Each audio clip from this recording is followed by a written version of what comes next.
140 வயசு இருப்பாளா இவ? 140 வயசு கிழவிக்கு கல்யாணம் இருக்கு. நான் கேட்கிறேன், 140 வயசு கிழவியா போன பிறகு அவளுக்கே கல்யாணம்? சில ஆளுக்கு கொஞ்சம் இறக்கப்பட்டு 120 மட்டும் வச்சு ஓவரா இருக்குது, 100 வச்சுக்கலாம். அவங்களுக்கு கருத்து வேறுபாடு.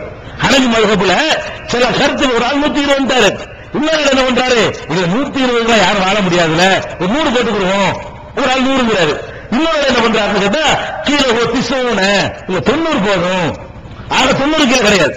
அப்ப ஒருத்தர் காணா போயிட்டான்னு சொன்னா, இளம் மனைவியா இருந்தாலும் 90 வருஷம் காத்துக்கிட்டீங்க, இதுக்கு வந்துருவான், வந்தாலும் வந்துருவான்.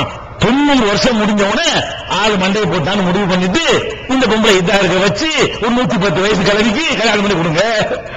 அட பாவிகளா, உன் மகளுக்கு இப்படி இருந்தா இதை பின்பற்றுறியா? உன் தங்கச்சிக்கு இருந்தா பின்பற்றுறியா? நீங்க சொல்ற கருத்து புள்ள கட்டிக்கிட்டு இபாதத்தை வீணாக்குறீங்க. ரசூல் ஸல்லல்லாஹு அலைஹி வஸல்லம் நெஞ்சில கட்டினாங்கன்னு ஆதாரம் இருக்குது. இவங்க சொல்ல கேட்டுக்கிட்டு தொப்புள்ள கட்டிக்கிட்டு இபாதத்தை நாசமாக்கிட்டு இருக்கிறீங்களே. குனியும் போது நிமிரும் போதும் கைகளை ரசூலுல்லாஹ் உயர்த்தினார்கள் ஹதீஸ் இருக்குது. அதை விட்டுவிட்டு ஒரு தடவை மட்டும் வசதிப்படி நின்றீங்கள கல்லு மாறி. நீங்க சொல்ற கேட்டு இபாதத்து பண்றீங்கள. இந்த இபாதத்தை நம்புற நீங்க இதை செய்ய தயாரா? உங்க தங்கச்சிக்கு செய்ய தயாரா? உங்க மகளுக்கு செய்ய தயாரா? அப்ப என்ன செய்யறது? நீங்க மதுக்கு மாறி சாதியில போய் கல்யாணம் பண்ணி போங்கிறாங்க பத்துவா. அது என்ன செய்யணுமா? ஆமா, அனபி இருந்தா சரி வராது, நீங்க சாதிக்கு மாறி என்ன செய்யுங்க, கல்யாணம் பண்ணி கொடுத்துருங்க. இப்படின்னு சொல்லக்கூடிய காட்சியை பார்க்கணும். இது நான் கேட்கறது அறிவாலயத்தை தீர்ப்பா? ஒரு மூளை உள்ள ஒருத்தர் பண்ணுவானா? சிந்திக்கிற ஒருத்தர் இப்படி ஜட்ஜ்மெண்ட் பண்ணி ஆணுண்டா என்ன, பெண்ணுண்டா என்ன, ஒரு பெண்ணுக்கு எது கல்யாணம் தேவை, அவளுக்கு உணர்ச்சி இருக்கா இல்லையா, இதை பத்தி கூட விளங்காம 140 வயசுல கல்யாணம் பண்ண சொன்னாலே யாருங்க இவன்? லூசா அறிவாளியா? இதை பின்பற்றினால் நீங்கள் வெற்றி பெறுவீங்களா, வழிகேட்டு போவீங்களா? எங்க நினைக்கிறீங்களா?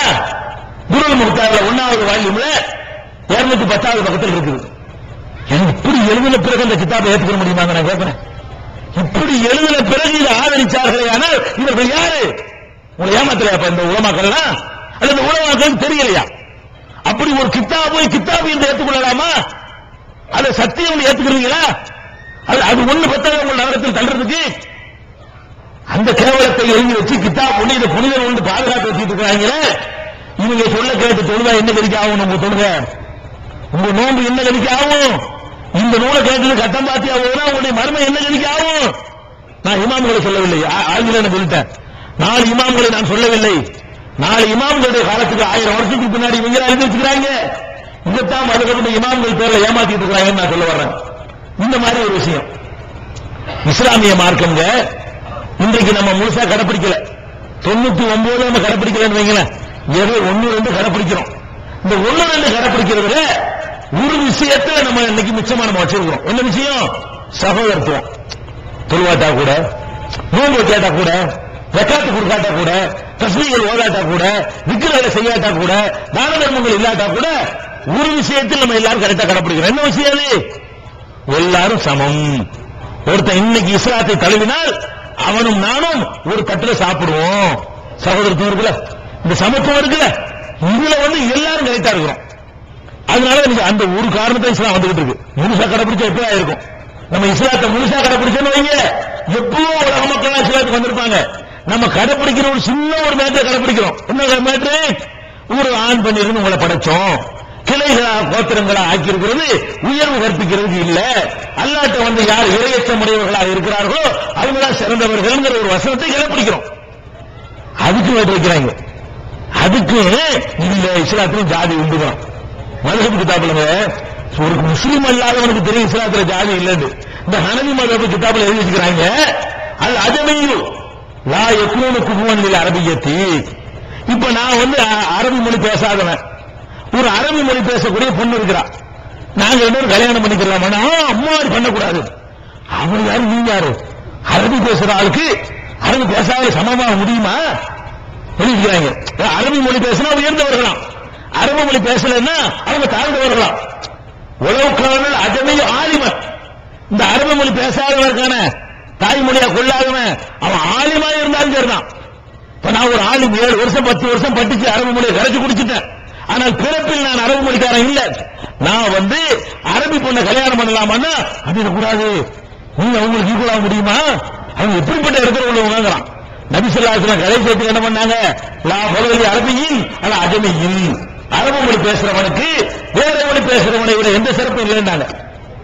இவன் என்ன பண்றான்? மொழியால் சிறப்பு இருக்குங்க. இஸ்லாத்துல மொழிக்கு சிறப்பு கிடையாதுங்க. இது எங்க இருக்குது? அதே துருல் முக்தார்ல 3வது வால்யூம்ல 92வது பக்கத்தில் இருக்குது. ஒரு ஆள் உங்கள்ட்ட விருந்தாளியை வந்து தங்க வச்சுங்க. அறிவாளிகள்ட்ட சட்டத்தை பாருங்க. விருந்தாளியை ஒரு ஆள் வந்தா தங்க வச்சுங்க. துண்டிக்கிட்டு என்ன பண்ணாங்க? நல்லா அசந்து தூங்கும் போது இவருக்கெல்லாம் சுத்தி ஓடி போயிட்டான். வீட்டுல உள்ள எல்லாத்தையும் அழிட்டு போயிட்டான். 10 பவுன் நகை சொகுசு அழிட்டு ஓடி போயிட்டான். இவன் திருடனா இல்லையாங்க? திருடனா இல்லையா? திருடன்ல பெரிய திருடன். அதாவது சோறு கொடுத்து திருடனா, சும்மா திருந்த பரவாயில்ல. நம்ம சோறு கொடுத்து அது திண்டு மூடி திருடிட்டு போன எப்படிப்பட்டாலே இவனை தண்டிக்க கூடாது இருக்கிறாங்க. நம்ம விருந்து ஒரு ஆளுக்கு கொடுத்துட்டோம்னு சொன்னா, விருந்துக்கு வந்த இடத்துல அவன் திருடிட்டு போயிட்டான்னு சொன்னா அவனுக்கு கையை வச்ச தண்டனை கிடையாது. விருந்து அழித்து விடலாங்கிறாங்க. திருடி கொடுக்குறாங்க பாருங்க. இப்ப எவன் விருந்து கொடுக்குற பயம் வருமா இல்லையா? இப்படி சட்டம் 4வது வால்யூம்ல உங்களுக்கு இருக்கிறது உங்களுக்கு இல்ல. 99வது பக்கத்தில் இருக்கிறது. அதை விட ஒரு தமாஷான சட்டம் கேளுங்க. இந்த வீடு இருக்குது. இந்த வீட்டுல திருடுறதுக்கு 2 பேர் பிளான் பண்றோம். ஒரு ஆளை பிளான் பண்ணீங்க மாட்டிக்கிறீங்க. 2 பேர் சேர்த்துக்கிறீங்க. ஒரு ஆளை கூட சேர்த்துக்கிறீங்க. ஒரு ஆள் கூட சேர்த்து என்ன செய்யணும் கேட்டா, அந்த செவத்துல ஓட்ட போடணும். செவத்துல ஓட்ட போட்டு ஒரு ஆள் உள்ள போயிடணும், ஒரு ஆள் வெளியே நின்றுக்கணும். திருடுறதுக்கு வெளியே தண்டனை இல்லாம தப்பிக்கிறது ஹனபி மதுஹப்படி இஸ்லாமிய ஆட்சி நடந்து இந்த ஹனபி மதுஹப் கிதாபுடைய சட்டமாக இருந்துச்சுங்க. அப்ப என்ன அமலாவுன்னு சொல்றேன், உங்களுக்கு தப்பிக்கிறது வழி. செவத்துல ஓட்ட போட்டு ஒரு ஆள் உள்ள போயிடணும், ஒரு ஆள் வெளியே நின்றுக்கணும். உள்ள போனவர் என்ன செய்யணும் தெரியுமா? அங்க டிவி வெளியே போடணும், ஃப்ரிட்ஜ் வெளியே போடணும், துணிமணியாளி வெளியே போடணும், நகையாளி வெளியே போடணும். வெளியே இருக்கிறவங்க என்ன செய்யணும்? அங்க வெளியே வண்டியை லாரி வச்சுக்கிட்டு ஏற்றிக்கணும். இப்படி ஏற்றிக்கொண்டு அவன் வெளியே வந்துடுறாங்க. வைங்க, 2 பேரையும் தண்டிக்க இயலாது. ஹனபி மதுஹப்படி ஏன்பா தண்டிக்க இயலாது? இவன் வெறும் ஆளை உள்ள போனா, வெறும் ஆளை வெளியே வந்துட்டான், ஒண்ணு எடுத்துட்டு வரலையே. சரிப்பா, இவன் எடுத்தானப்பா, இவன் உள்ள போய் எடுத்தான், வெளியே வந்து உளுந்தே எடுத்தான். எவ்வளவு ஆராய்ச்சி விட்டீங்களா? எப்படி ஆராய்ச்சி? அதாவது அள்ளி வெளியே போட்டுறாங்க ஜாமானங்களை, வீட்டில் உள்ள ஜாமானங்களை எடுத்து வெளியே போட்டான். இவன் வெளியே நின்று தெரிஞ்சானா லாஜிக் வைக்க, இந்த கிறுக்குத்தனமான லாஜிக் வைக்க. இது உலகத்துல எந்த மனுஷனா ஏத்துக்குவானா? உனக்கு நீங்க ஒத்துக்குருவியா? நாளைக்கு அஜத்தை விட்டு செய்யணுமா? 4 மனுஷனை பின்பற்றி பள்ளிக்கு வரக்கூடாது இல்லைங்க, போய் பின்பற்றுங்க.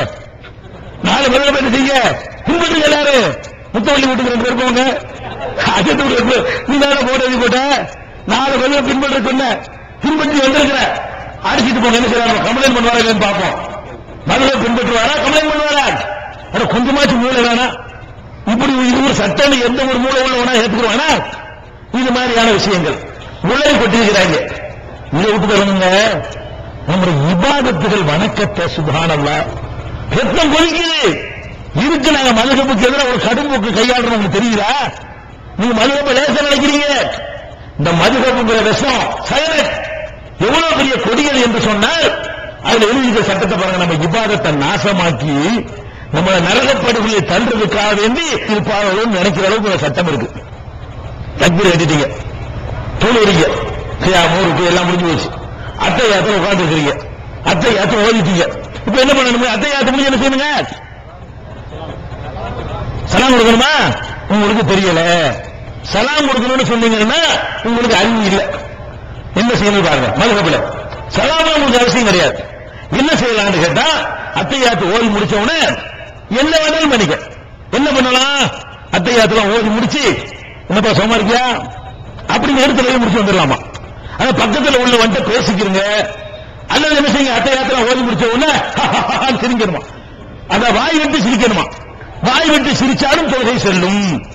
அதாவது அத்தையாத்து ஓதி முடிச்சுட்டு வேண்டுமென்று யாரோட பக்கத்தில் ஒன்று பேசினாலும் தொழுகை செல்லும். வாய் விட்டு சிரித்தாலும் கூட தொழுகை செல்லும். சிரிக்கிறது சொல்லுவாங்க, இருக்குது. எப்படி இருக்காங்கன்னா இருக்கு. அவங்க எல்லாம் காலத்தாகத்தன் வாய் விட்டு சிரிக்க வேண்டும், அல்லது அவங்க எத்த கல்லவன் அல்ல பக்கத்தில் உள்ளவங்க பேச வேண்டும். அவங்க எதுக்கு ஓடிடணுமா? அத்தையாத்து ஓதி முடிச்ச உடனே சரண் நிமிஷம் ஓடிட்டு அவங்க சலாம் கொடுக்க வேண்டியதில்லை.